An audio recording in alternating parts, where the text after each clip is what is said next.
Hi guys, welcome back on Tech Aid. We are providing you practical solutions to your problems, whether it's a simple hack or a step-by-step guide. We have got you covered. In this video, I will gonna show you that how to hide likes on Facebook. First of all, you can open the Facebook application. I can already open the app.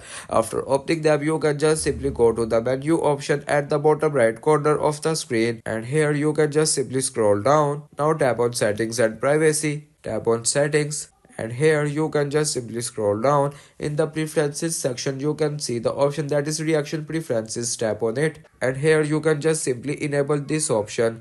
After enabling this option, this is the way you can hide likes on Facebook. If you want to keep your online activity private and access to restricted contents like I do, trying using a VPN. It's secure, easy to use, and makes a browsing safer. The link to buy is in the description below. If this tutorial helped, don't forget to like the video and subscribe for more practical solutions. Got questions or need extra help, drop a comment below and we will be happy to assist. See you in the next one. Thanks for watching.